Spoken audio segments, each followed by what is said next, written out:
Thank you. Good morning, everyone, and thanks for joining us today for a discussion on creating tomorrow's workforce through diversity and inclusion.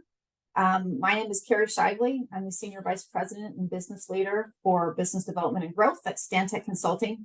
I've been in the water industry with Stantec for about 30 years now and have seen a lot of growth and positive change in the water industry during that time. My professional focus is on water resources management in the Western US, but I've been privileged to be engaged in a number of both grassroots and corporate initiatives to ensure that we're developing a diverse, highly engaged workforce that reflects the communities we serve. And along those lines, last year I became a trustee on the board of the AWWA Foundation. That's a 501c3 nonprofit whose mission is to serve Californians by advancing diversity, equity, and inclusion within the water industry. We're doing that through education, research, workforce development, and other efforts. My fellow 9 trustees and I, including Sue Stevenson, who's on the call today with us, we've been working hard this year to complete a strategic plan and to begin putting in place initiatives and activities to carry out our mission. This includes the discussion today, as well as soliciting applications for our first of what we hope will be many future scholarship opportunities for students seeking to enter the water industry. You can find more information about that scholarship program and the AWWA Foundation on our website, which I'll drop into the chat in a little bit. We've identified a number of focus areas, including collecting data on DEI across California's water industry, that can be used as a baseline. We're looking also to develop partnerships with agencies, academia, and other organizations and businesses so that we can kind of expand and share diversity, equity, and inclusion, educational opportunities, outreach efforts, and scholarship and mentorship opportunities. And of course, we are raising funds to support all of our efforts. So I encourage you to reach out to me or any of the trustees for the AWWA Foundation if you'd like to get engaged in our work. But today we have 3 great panelists who are going to talk about the role of diversity and inclusion in their workforce development efforts and programs. And first is Patricia McElroy, who's the Deputy Administrative Officer for Valley Water. Patricia is a human resources leader with over 25 years of experience leading HR departments and creating workforce programs that focus on building community partnerships that can expand knowledge and opportunities within the infrastructure world, including water industry. Patricia has committed her professional career to working with agencies to create an environment where their employees can really excel. She started her professional career in the Bay Area with the Bay Area Rapid Transit, or BART, where she led their development and implementation of a workforce development division. She then moved to LA Metro, where she helped in creating its Career Pathways program. And in 2022, Patricia moved over to Valley Water, where she is leading the creation of their next generation Career Pathways program. And that focuses on local students and underrepresented communities within the district boundaries. Next is Stacey Peterson, who's the HR Director of City of Roseville. Stacey has been in the human resources. She's been the Director for Human Resources for City of Roseville for since 2018 and has been in the industry for about 29 years. She led the engagement and organizational effectiveness efforts that placed the first public agency on the Great Places to Work list for Fortune magazine, if you've seen that before. Stacey also served on the International Personnel Management Association's HR Strategic Planning Task Force from 2013 to 2016, and as the 2012 president for their Northern California HR Directors Group. Stacey has a master's degree in psychology from California State University, Sacramento. Thank you for joining us, Stacey. And last but not least is Derry Moten. He is East Bay Municipal Utility District Special Assistant to the General Manager for Diversity, Equity, and Culture. So Derry joined East Bay Mud in 2014. He's got a really diverse professional background, working with both private industry, nonprofits, and public agencies, helping individuals to enhance their talents individually, but also to work better together and more efficiently. Additionally, Derry is a veteran of the U.S. Marine Corps, holds a bachelor's degree in workforce education and development, and a master's of education in human resources from the University of Illinois. He is also the inaugural leader of East Bay Mud's Office of Diversity, Equity, and Culture, which I mentioned. And that exists to ensure that everyone who interacts with East Bay Mud has equal opportunity to participate in and benefit from the district's long-term successes. So thank you very much for joining us today, both panelists and folks who are online. I'm going to start the panel off with some questions, and then we'll reserve time at the end for some Q&A. You're welcome to enter your questions in the chat as we go, and we'll try to address them when we get to the Q&A period. So the first question that I'm going to address to the panel, I'd like you guys to talk a little bit about the actions your organization has taken to promote diversity and equity and inclusion. Why does it matter? And where are you seeing some of those benefits? And I'm going to start with you, Derry. And you're muted. Helps to unmute. Yeah. Thank you, Kari. Appreciate it. This is a really great topic, because I think as we as we continue down the pathway of kind of just seeing how our communities overall are developing, one of the most important things I think for East Bay Mud is to continue to take a look at the fact that we have a huge amount of change going on in the area in terms of our population base, affordability, housing, water usage, kind of a variety of things, wastewater services, nutrients. I mean, so many things going on in our arena that it's really important for us to be thinking about our workforce. And so for us, organization, the most important things about workforce have been to begin with really a self-assessment of our organization, to kind of look at kind of both work climate, look at whether our work climate is different for different people in the organization, and looking at that from a gender base, looking at that kind of race, occupational standards. Are there different ways that people feel like they're treated within the organization? So that's led us to then really kind of anchor ourselves on diversity, equity, inclusion work, but really to separate the three things is thinking about diversity. What do we look like? What are the different dimensions of diversity that are represented? Thinking about inclusion as a business practice. To think about, again, how inclusion really fits into making sure that all the diversity we have, regardless of kind of what someone's identity is can an individual come to work for us and feel like they can offer their gifts and talents in a way that is unhindered by their identity. And so that becomes part of our key work. Then from there is then to think about equity work in terms of when we find some type of challenge, and we look at it and distinguish whether it's an individual issue, it's just people not getting along, people not understanding each other, or is there more of a systemic problem that's attached to that? In some cases, it's thinking about women in the trades. What can we do to identify, do we have the best systems in place to ensure that a woman who works in the trades can actually come and actually offer herself as for her talents and abilities and kind of work on that? So we developed a strategic plan for this work that really kind of fits into 5 pillars. And pillar number 1 is about how we engage our leaders to make sure our leaders are aware of the issues and aware of kind of the impacts on individuals. Number 2 is about the workforce diversity. Can we kind of take a look at how we're recruiting, who we're recruiting, and are our practices fair to anybody who we're looking for talent around? Number 3 is about inclusion and what kind of culture are we creating organizationally to make sure that inclusion is just part of the working fabric of what we do. Number 4 is then thinking about supplier diversity in terms of how do we make sure the ratepayer dollars get reinvested into the communities to support communities. So that gets into local business, small business, minority business, and women-owned businesses. How do we support those efforts to, like I said, the reinvestment of ratepayer dollars? And then the last area is about social responsibility and environmental justice. And those kind of, I won't spend a lot of time on that, but just to understand that those are the pillars that we try to break this out in and look at how does this impact us, our business, how we're actually running the organizations. And where are you kind of seeing some of the benefits of those efforts, Derry?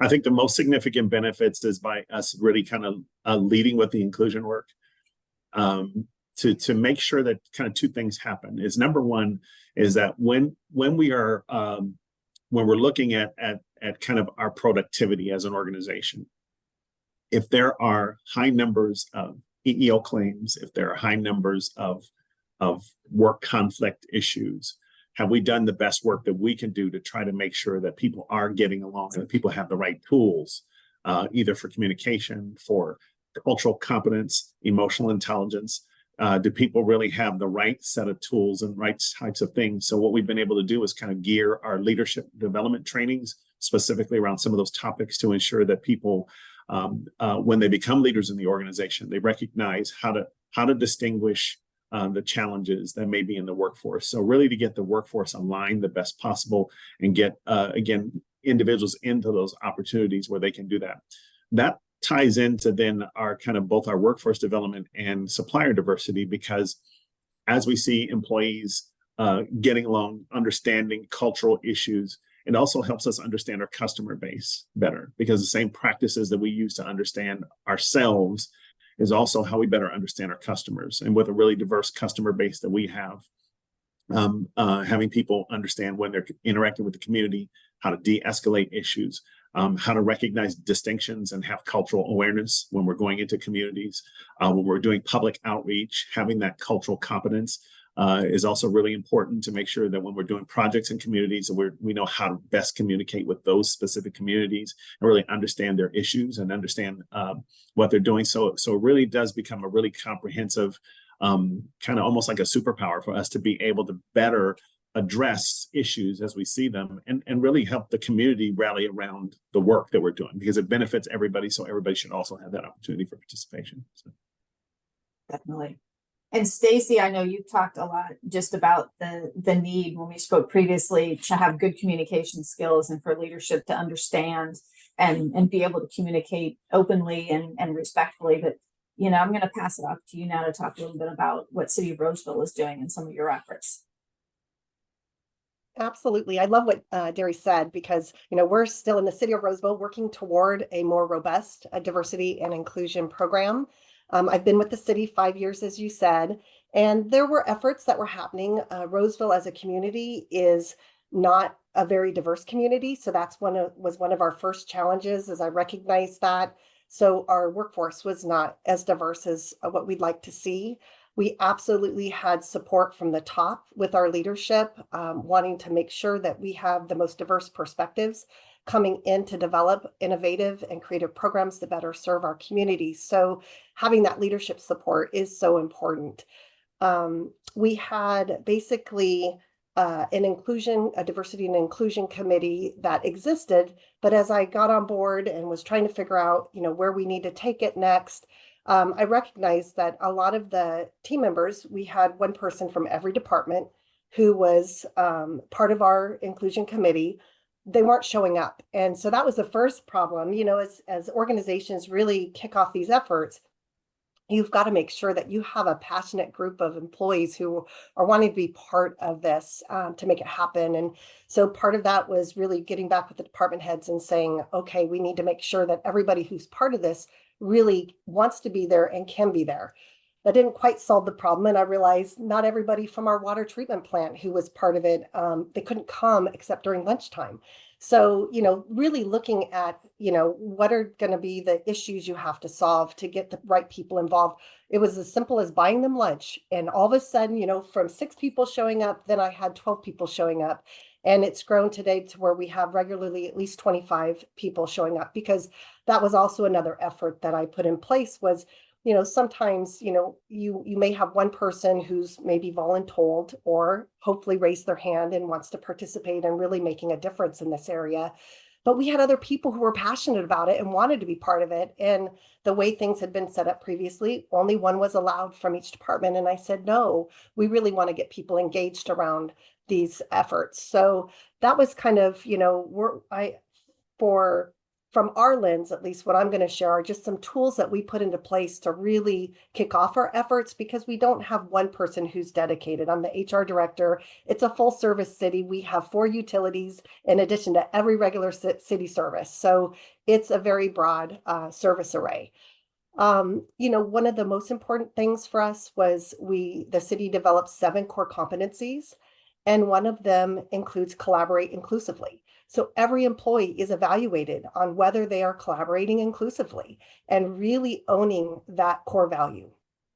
And next, in meeting with the inclusion committee, some of the team members, especially as we folded in new people, didn't really know how to explain what we did and why we existed. And I said, we need a purpose statement that really clarifies for everybody, so we're consistently messaging what we're about. So we developed a purpose statement that is to promote and sponsor programs, activities, and trainings to enhance an appreciation of diversity and to promote positive morale and greater inclusion across the city team. So we took it a little further with a little more of an elevator speech because committee members were still saying, I want to understand better. So we developed a further statement that our activities are open to all city employees and are designed to encourage the sharing of skills, talents, hobbies, or passions between coworkers, which allows for deeper connections to be made, fostering a greater understanding and respect for one another. So now I have an inclusion committee that is actively out there, really helping to make sure that we're being diversity ambassadors, that we are getting more people involved. Some of the activities that we provide, we rally employees around our Martin Luther King Jr. Walk every January. We also purchase a table at Sac States. They have a Martin Luther King dinner in January, which is wonderful if you're in the area. It is a great event and very positive. So we are inclusive with inviting employees to participate in that. We do an annual ping pong cornhole tournament in May that brings employees together from across the city. Our inclusion committee is out there. We have a table. We're handing out items that are keeping employees thinking about the importance of diversity and inclusion. We do an ice cream social in the summer that gets people together. This year, we included a bingo game that got employees intermingling because people often don't, they know their coworkers. When we did the initial ice cream socials, everybody kind of clustered around their regular work groups. So we got them engaging with each other and having fun with that and getting to know others. And that was, I think, a really positive change to that activity. We do an annual fall frenzy event in the fall, which is just getting ready to start up. And employees basically from across the city will opt to be part of it. And it's meeting somebody from another department who you've never met before and getting to know them and creating that connection and networking so that we're building those relationships across the organization. We did find that there was limited participation when it was just open as a general get to know somebody. So we put in place each week a different type of theme because people are drawn to others who have something in common with them. And so one of them is if you have a pet, it's a pet friendly, or somebody who's a sports fan, or people who love to read and learn. And so we have one of our employees at our city clerk department who connects people across the city around these themes. And it's been a great way to get people engaged with people outside of their own work areas. Prior to COVID, we were planning a diversity career fair because one of our goals is to really reach out to more diverse communities. And we had to cancel it because it was for April of 2020. We are bringing that back next March. And so we're really excited about that, being able to utilize our inclusion committee to do some broader work with the population in the area to get more diverse employees engaged. Let's see. One other thing I did want to share really quickly is that we also created a diversity statement because in a community where there isn't a lot of diversity, we wanted candidates and community members to know that we are committed to a more diverse workforce. So our statement is posted with all of our recruitments, and it basically says the city of Roseville is committed to a diverse workforce. We are engaged in understanding the needs and backgrounds of our colleagues and those we serve. Our organization is unified in this commitment as we believe this produces the best results for our community. So these are all kind of things that, we're continuing to evolve our program as we go.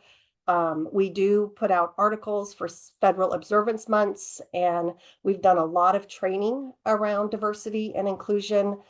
We have a training put on by Jerry Preciado, who is local to the Sacramento region, but he does travel around. And it's, basically we called it Collaborate Inclusively, Understand Diversity, and Harness the Synergy of a Unified Team. Because Jerry's program is all about removing wedges that can happen when people's paradigms collide and they see things from their own lens rather than recognizing and understanding the diversity that others bring. We also recently offered the Spirit of Inclusion training, which is a training that helps people understand individuals with disabilities and helps them recognize how we can be more supportive to include more individuals with disabilities in the organization. We do DISC training, which is all about communication diversity. So a broad array of training that is very supportive of being more diverse. So when it comes to, let me go back to benefits. I know that was part of your question. You know, we absolutely have seen more participation in our internship program because of our inclusion committee. We're trying to bring in more high school interns. We absolutely, like Derry said, trying to figure out how to bring in more women into our utilities. You know, we see more employee participation and collaboration across the city because of these efforts, and certainly more diversity being hired into the organization, which was a huge goal. Absolutely. And Patrice, maybe you can talk a little bit about that Next Generation Career Pathways program and other things that you guys are doing in Valley Water. Yes, we have 3 areas similar. I think, thank you, Derry and Stacey. You've talked a lot and we've incorporated a lot. We have Valley Water has 3 areas in recruitment. And then we have our workforce, which is talk a little bit about the Next Gen Career Pathways, and then our employee resource groups, which is our internal. So we go external, getting people in, connecting with the community, as well as internally our resources. And we really, the CWEA, California Urban Water Agencies, they really had a diversity, equity, and inclusion toolkit, and we really resonated with that. So it was the best practices for expanding DEI efforts in the water industry was 1, to obtain homegrown talent and diversity, expand programs and outreach efforts to increase career awareness, and collaborate with partners to create alternative career pathways. And so we're doing this in a couple of ways. In recruiting, we actually implemented, I came on board last year, we implemented fully a blind screening. And with that blind screening approach, we took out, any kind of unconscious bias, really. It's all about, does this candidate have the knowledge and the skills to actually do this job? And we found the benefit of that is we actually increased to about 20% of those applicants that are going through the process. A lot of those were EEO and women, people of color and women, we found that could go through the selection process. So we found an increase in that selection process. We also, on the recruiting, we have a veteran site. So we have initiatives on veterans where we partnered with Lifetime. It was their military, Lifetime military segment, where we actually displayed and gave information about careers at Valley Water to those who were in the military. And that's something that we have on our site.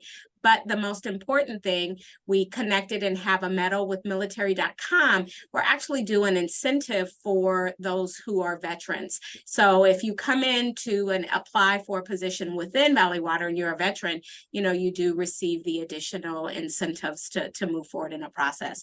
And then our Next Gen, we have created our Next Generation Career Pathway. This is really focuses on creating employment pathways for local students from underrepresented communities.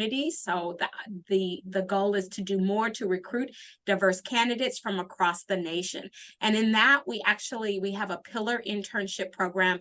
We have about 50. We started with about 50 students, and now we have 60. 10 of those students are selected from diverse, underrepresented communities. And they have the opportunity to learn about the Valley Water area. And with us expanding that, we actually increased our candidates and our interns by 30%, in women by 30%. So we found that we're doing really great in that area. And then just to say, internally, our employee resources groups, we connect with them. We have a lot of them, but when we do our recruiting, we connect with our own resources groups. So that helps us where we engage our employees and they feel inclusive on how their employees or their other counterparts are going to look, or we're going to increase that diverse outlook. So those are some of the things that we're doing here at Valley Water. And maybe I'll just push the next question to you, Patrice, because it's along the lines of a lot of what you talked, but how do you measure success, right? How do you have, do you have targets? Do you have KPIs? How do you measure kind of the success of your DEI efforts so that you're kind of focusing them in the right place and they're having the outcomes you want to see?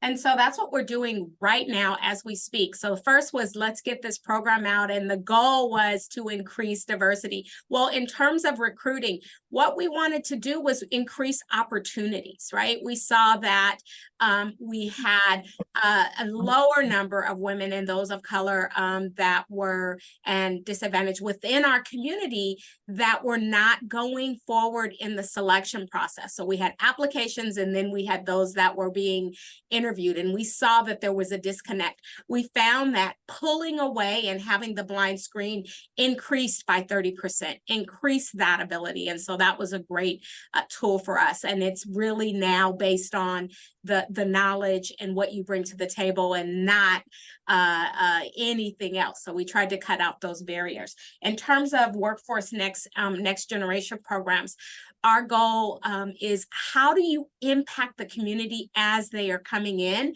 right? We want students, we live so close to Google, we live super close to Meta, who is, our Facebook friends, and those are I would say the nice shiny objects. Well, we want them to know that Valley Water is glamorous. Valley Water is nice shiny object as well. So it was about getting into the community and telling them what kind of opportunities that Valley Water had. So we increased by going to our employee resources groups first, saying, hey, employee resource groups, we have opportunities. But then we started going out to communities and our partners within the communities to get it out there, especially our underrepresented communities. We wanted to get out there, and we increased the diversity there by about 20%. Again, we had those 10 extra positions, which was helpful.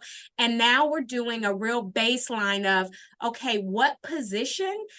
We're looking at positions for internship, what areas, our watersheds, our water utilities, our administrative. So we want to increase the visibility of all DE&I and diversity in all of the areas. And so we are doing that right now. Nice. And Derry, how about you guys at East Bay Mud? How are you measuring or tracking kind of your program success? You're muted again.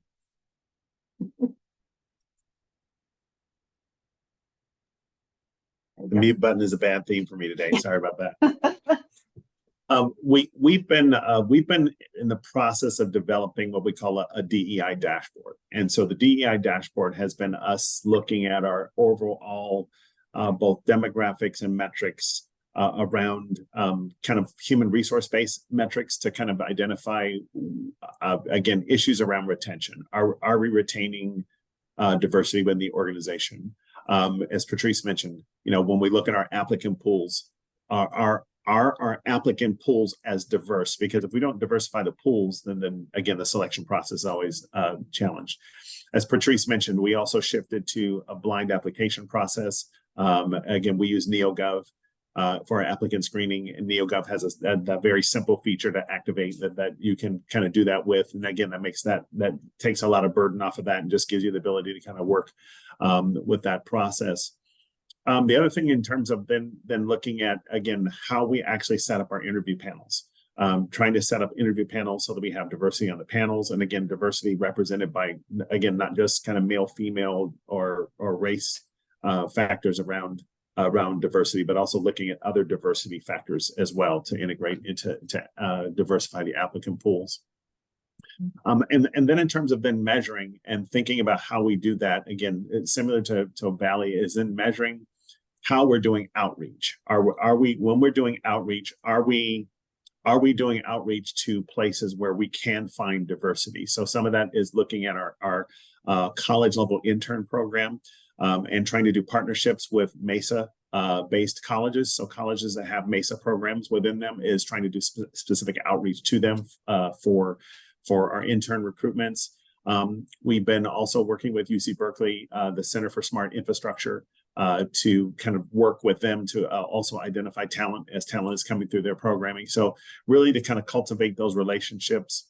On the trades side, we've been focused on how can we continue to also develop relationships with our local pre-apprentice programs. You know, we ourselves can't be a workforce development agency, but we can partner with workforce development agencies to identify, again, underrepresented groups, groups within our service area that also maybe have not been exposed to the water and wastewater industry, that we really just want to make sure we're getting that outreach out there. So one of the things that we did do is in our last staffing plan, we added an additional outreach person who's specifically dedicated to diversity outreach.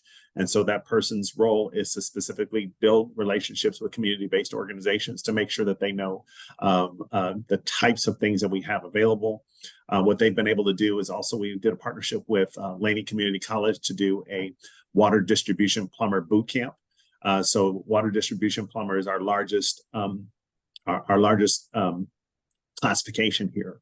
And so one of the things that we do is we have a lot of people who will apply, but maybe not be prepared for the math test or be prepared for the physical testing. So we did this boot camp in partnership with the local community college and 2 pre-apprentice programs to actually take our trucks out, actually have some opportunities for people to actually take a shovel and kind of work on things, put together fittings, do a lot of different things that they would do in the job just to build that familiarity and give, again, just that outreach and expose people to the industry itself.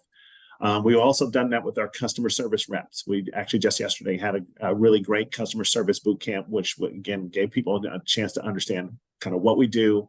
And again, specifically to partner with those agencies locally so that, again, they can get information about those jobs. We try to do these boot camps so that they're aligned with coming recruitments that we have. So most of our larger recruitments, when we know we're doing large recruitments, is to within 60 days before that is to actually have a boot camp so that can lead into an opportunity for someone to be fresh and really know what to expect in the process. So again, our measures have been really to try to figure out how do we make sure that we're reaching out to the right places.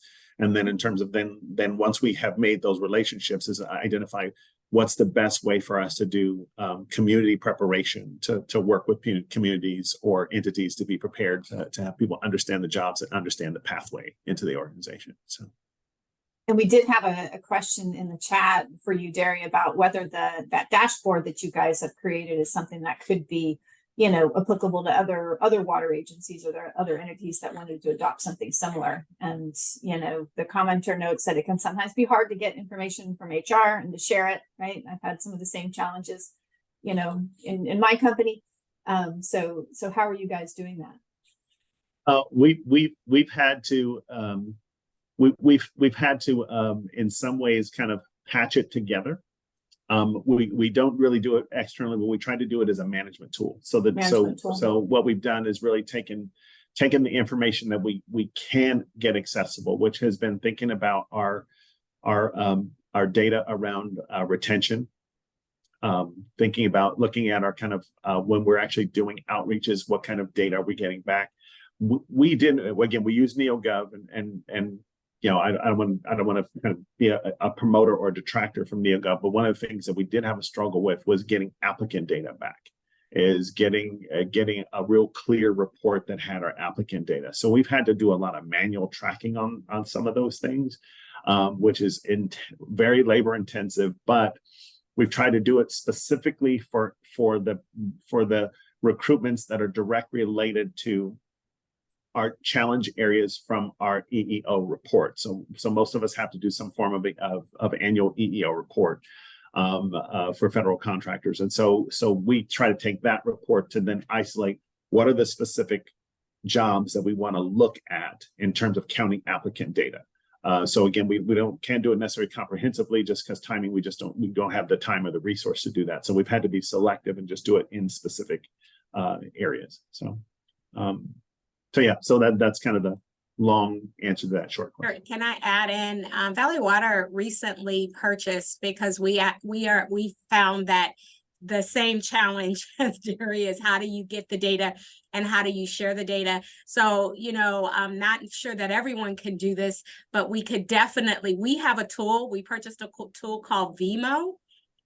And that tool is actually a forecasting tool, but it is that one that actually is so versatile that it can do a lot of interfaces. It can interfaces with a lot of information. So we're able to get information from our HRIS system that actually can show DE&I information, EEO information, and are working to pull that information from NeoGov as well. So we kind of went around because we've experienced what Terry has experienced, which is very difficult to get data from NeoGov.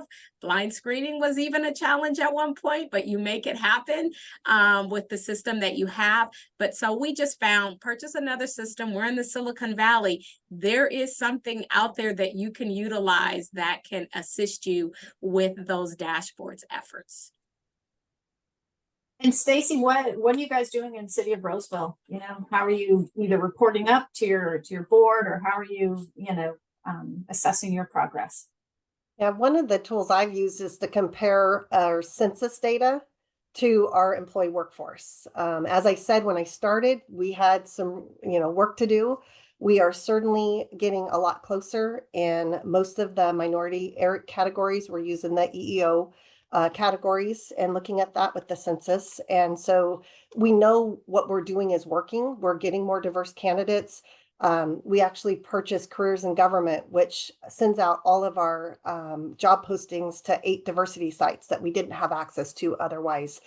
And so, you know, we're taking in whatever resources we can. We're excited. We did just implement NeoGov because our prior applicant tracking system, CalOps, we could not get the reporting from that system. I'm sad to hear Patricia and Derry say they've struggled getting it out of NeoGov because we were really hopeful to have that data, to know that we're actually getting a more diverse candidate pool, because that's ultimately our goal. And we are excited about the potential of blind applications, though we understand that that's a resource commitment because we have to plan to do redacting on all of the applications and the resumes. And so I'm going to be circling back with Patricia on that to find out exactly how they tackled that challenge. So, you know, these are all really important tools to have. So we're certainly measuring our success there, but also just with our activities, it's participation and people who are getting more engaged. You know, that's important. Our departments, as I shared earlier, are more engaged in our internship program because we are working closely with our high school district to try and have students learn more. We do have, we don't call it a boot camp, but we do have events through the year where we bring in high school students to learn about our utilities, so that hopefully that will help prepare our future generation of workers, that will get them excited about it. They can, you know, create some opportunities to come in and learn more later if they become part of the internship program. We also have a larger Ukrainian population, and one of our HR interns, she's Ukrainian, and we learned that the students of these families were not being allowed to be part of our internship program here in the Roseville area just because their parents didn't understand the value of it. So Yulia has translated the documents into Ukraine so that they'll be able to understand and share her story, because she started out as an intern from the high school district, and that's how she's grown, and she's working through her college program now and has been with us for 5 years. She's fantastic. And so, you know, the more we can do with the high schools and then see that higher participation, that's to me a testament of things are working.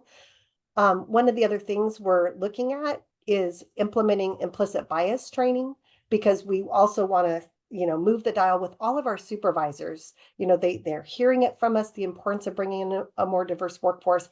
But this is one of those areas that a lot of people just don't recognize when they're looking for others that are similar to them, instead of, you know, looking at really the broad qualifications. So we did find, I'll share it in the chat, we found a free online UCLA training for implicit bias. It's pretty short, but it hits all the key points that are important to help open awareness. At least I think if it's a little shorter, to get people started thinking about it, we're more likely to get that viewing and that thought process in place as people are doing new recruitments. So we're sending that out to our supervisors. So, you know, we're trying really to build that awareness. And I think because of what we're seeing in the organization and the higher results in having more diverse candidates being hired, that's to me the sign of a success, that we're moving the dial in the right direction. We've got some great questions that are coming out in the chat and in the Q&A. So I think we're going to move into some questions to answer. And one of the first one asks was how you create a psychological sort of safety zone at work in your work environment, right? So that people feel empowered and safe, bringing up issues. You know, the question that was, or the comment that was submitted is that's a factor in why, particularly in the water sector, we have high attrition rate for women and minorities. They maybe don't feel like they can bring up the problem because they are the problem. So Patrice, do you want to maybe speak to that a little bit first? Yeah, I was looking at some of the questions too, and it kind of goes in line with HR is the person who is for the champion of the agency and not the employees. So I think that's a lens, and I have to tell you, I think our employees are our most important asset, and my job is to represent each and every employee here at Valley Water. So I may have a different lens, but that is very, very true. It's ensuring that there is a safety level for everyone, no matter what. You know, I'll give an example in terms of those who are working mothers. We have lactation rooms for those who are working mothers, because that is something that at one point it had to get regulated for employers to understand it. But now that we understand that. So in terms of, we do have an EEO area, we have an EEO area of human resources, but we also have a READY team, which is our racial equity, diversity, and inclusion department. So we have two areas where someone can come in and provide information on safety, unsafety, or any kind of concerns, and we address it. As Stacey said, we have a diversity and inclusion. We already have a diversity and inclusion training. And so Verna Myers, who has a program, who was the diversity and equity chief for, I think, Netflix, we actually have her trainings, which have been very helpful. Those are mandatory trainings. They're just not ad hoc trainings for our employees. So we really are trying to think about how do we spread that information out. If we find at Valley Water there is an issue, we address it globally, right? We address it across the agency and within the department. So I thank you for that question, but I really am hoping that these type of sessions go to and have human resources as advocates for our employees, because they are our greatest asset. And another question that we have, and I'll point this one to you, Derry, are Asians considered an underrepresented community? Asian women are the least likely group in America to be promoted due to the model minority myth and bias, but they're often left out of programs. Yes, they are considered underrepresented, and there's kind of a couple of factors here. One of the things that we've really tried to add into kind of our supervisory training is we for years we have had the first class that a new leader has to take is an emotional intelligence class. So that becomes kind of a first step. But what we've done over the last several years is we've added cultural intelligence to emotional intelligence. So how do you as a leader become more understanding of individual cultures? And again, just in terms of thinking about Asian women in kind of a general sense, you know, one of the efforts we want to do is really support Asian women in how to continue to become comfortable in not in their skill sets, but in how they begin to represent themselves. And how do we also get on the other side of the coin, leaders to look and not objectify, but also to make sure that they are creating the atmosphere in which people are able to really speak up or to feel like they are free to actually engage. And so one of the things that we've done, and we have kind of a large Asian female population that participates in this, is that we have an optional program with a very simple Toastmasters. And part of the Toastmasters process is to agaally build comfort with public speaking, build comfort in kind of just being out in front, and again trying to address some of the cultural practices that maybe have slowed people from actually being wanting to take those steps out. We have kind of in two formats, kind of traditional Toastmasters and another program which is called Speechcraft. Which again, same thing. It's much more intensive, and it's in a different environment to then think about not only just kind of the public speaking process, but then also the process of being comfortable with spontaneous, being put on the spot, having to kind of speak out. And so some of those factors become things that we do. Also is supporting our affinity groups, and again, Patrice mentioned employee resource groups. But how do we start creating communities of interest for people to connect, to kind of share their own experiences and also kind of grow from those experiences? So being able to have some of those items in place, we have an Asian Pacific Island employee network that again focuses on doing leadership programs and doing specific supports that again target our full Asian community here at East Bay Mud. So again, some of those become kind of things in terms of thinking about that in terms of support.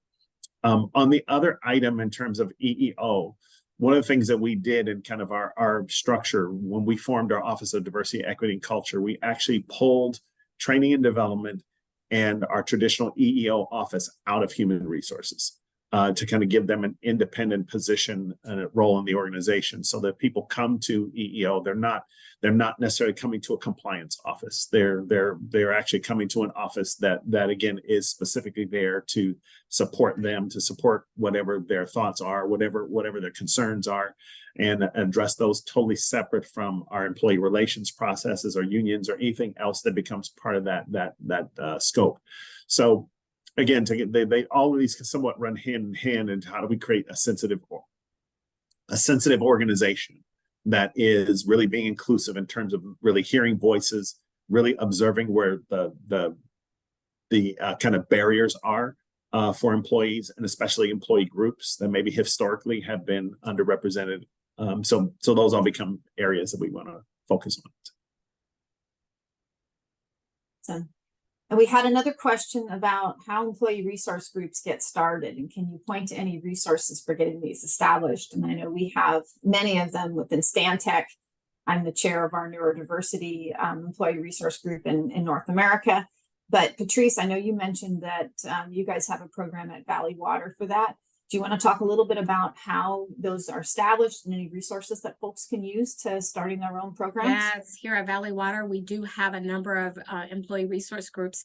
It is run coordinated with our, like I said, our Ready department. And once you are interested in those employee resources group, the group would come together, would meet and coordinate with our Ready office, because each employee resource groups actually does have a budget, because we really believe in ensuring that we are valuing them within. And so they have events. We are going to have a veteran event for this Veterans Day.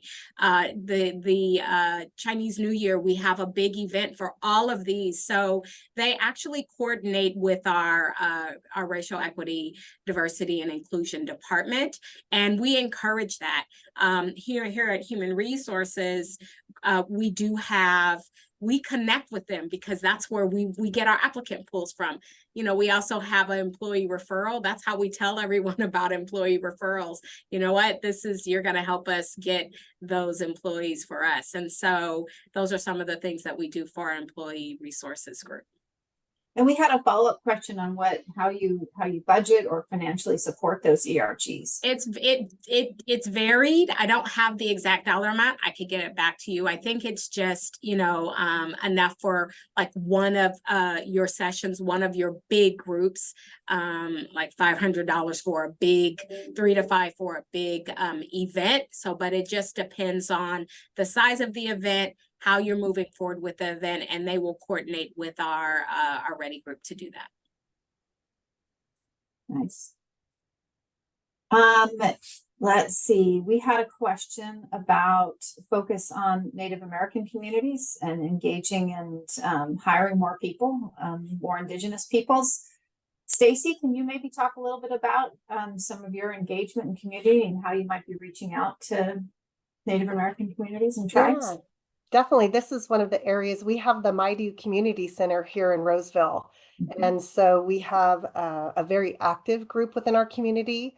So we work with them closely. I will say I'm pleased. This is one area that we actually represent the community. We were able to achieve that. So I think that some of our early on efforts were helpful.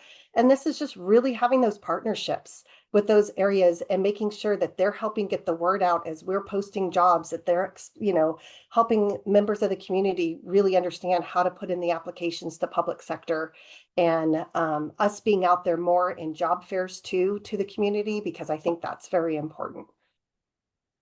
Yeah, absolutely.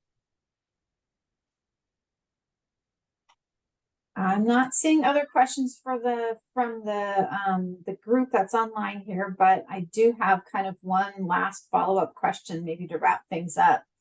And I'll start with you, Stacey, since you were just talking. If you were given someone sort of one piece of advice, somebody who was maybe starting up programs like this in their own organization or wants to get involved, what would be your advice on where to kind of prioritize their efforts, where they might want to focus things?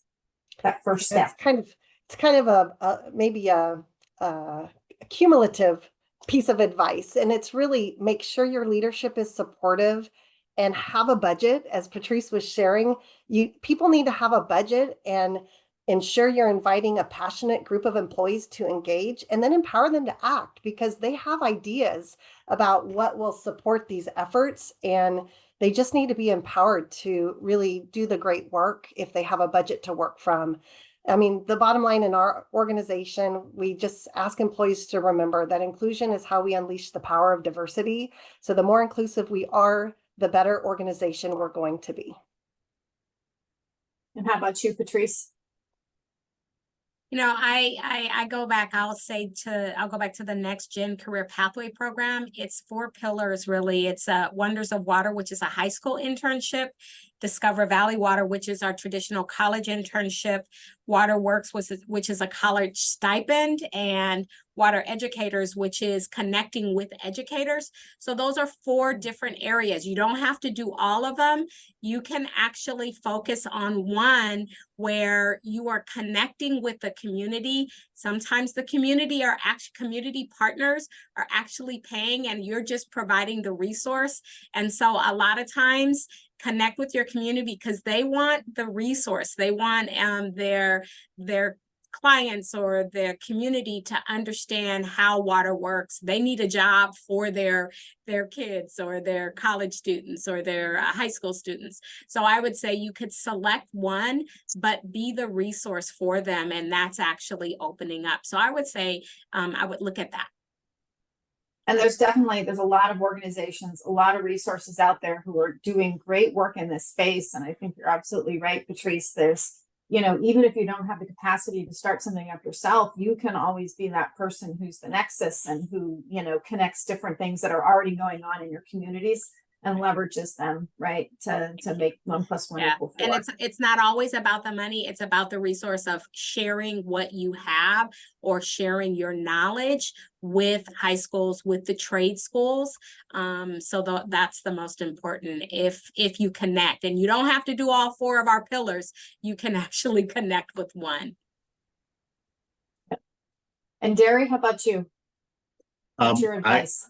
I agree with both of them. And if there was one more thing I would add to it is listen before you act. You know, listening to our communities, by hearing kind of, again, where is the talent right now? Where are those individuals who can potentially be cultivated towards our industry? And then internally, as was mentioned, you know, with our diversity committees or whatever employee groups that we have, how do we listen to them and how do we help the employees be engaged in identifying, again, different opportunities? Again, similar to Valley Water, we have a series of employee resource groups, affinity groups, and having them involved in talking about, you know, how we can continue to diversify. What are their thoughts about that, and allowing those thoughts then help us shape actions. You know, as we're meeting with community agencies, identifying where are there talent pools that we maybe haven't even really thought about, that we can definitely be connecting to. And again, you know, and some of that is, how do we find vets in our areas? You know, many of us, you know, around Northern California are Northern and Southern Californians. We had a series of base closures, which then has resulted in maybe less accessibility to veterans in simple ways, but there are still a lot of vets around. And so how do we build the relationships with people who know where the veterans are, and especially those who are returning to their home communities, and so again, just listening is a huge part of this work. And so if I was going to tell anybody somewhere to start, is start with our ears. So yeah. We have a couple more final questions in the chat, maybe for our last 5 minutes. One of them was, how do you think the recent appeal of affirmative action on race in higher education will impact your organization's DEI work? Derry, you want to continue on that one? Yeah, I think our goals are never towards quotas. Our goals are always towards reaching all the people in our communities. And I think as we kind of think about this from that vantage point, again, it's how do we reach our full community? You know, especially in our service, we provide water, wastewater services, whichever one we're providing. We provide them without any thought to who people are. So we should also make sure that our services and our commitments are to that same group of people that we're willing to serve, that we're also willing to make opportunity available. So I think in terms of the legislation stops us from maybe leaning one direction or the other, but I think we should always have the mindset that our whole community should be accessible to the opportunities that we have. That's great. Anything to add to that, Stacey? Yeah, I agree with that wholeheartedly. I mean, bottom line is we want more diverse perspectives so that we can provide the best services possible to our communities. And you get that from having a much more diverse workforce. So, you know, I think that those efforts will still continue regardless of those changes in the legislation. And one last question. I'm going to pass this one off to you, Patrice. Get the last word in. Can you briefly explain what the blind screening process entails that you guys are using for hiring? Yes, and it actually is, as Derry said, it's through NeoGov. And, you know, resume, NeoGov has the ability to turn off names. So you can't see a name. You can't see a college because, you know, I was in the LA area and it was a UCLA versus USC. We don't have any of that, but they're identified. You can identify fields that you want to be closed off. And if it's a resume, you can identify that they will track or cover up some of the resumes. You know, that gets a little tricky, but the ability to look at the application and close off all of that pertinent information, name, you know, dates. We don't need to see all of that in terms of when did you graduate from college and where. We want to know you graduated, where that meets the minimum qualifications, and we want to know, what do you do? What do you know? And so those are things that we look at. And so with blind screening, that's kind of the blindness out of it. So when our managers receive it, they're actually seeing, what is it that this person does? Does it meet the qualifications that I need, the knowledge and the skills that I need? And then you move forward. So that's been a really great piece. It gives peace of mind for those candidates, because they know that if they have a different name, no one is going to be looking at their name. They're going to be looking at what they bring to the table. So it essentially removes kind of those opportunities for Yep. unconscious bias from that screening Removes all process. Unconscious bias. Yes, it does. And we actually, just to add to that, we actually, for all of our panel members, they do take unconscious bias training, because when you are a panel member, you bring it in, and we want to let you know, look, this is your responsibility. This is the level of responsibility, and pay attention to those unconscious bias. So we actually have them review a training on that. Thank you, Kari, for that. Yeah. Well, we are at time. I do want to thank our panelists for joining us today, and thank everyone who's joined.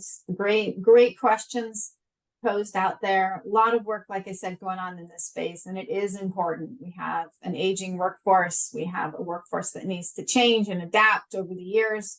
And we've got a lot of, I think, great tools, at hand that we can use to advance into the workforce of the future within water. And a big part of that is going to be how we engage and reflect the communities that we live and work in. So thank you, everybody, for joining today. I hope you had a good time listening in on the discussion. And please reach out to any of us if you've got further or follow-up questions. Thank you, Kari, for being a Thank great you. moderator. Yes, thank you very Kari. much. Thank you. Good to see everybody. Yeah. And Sue, thank you, Sue, for Yes, Sue. reaching out. Bye. Bye. Bye.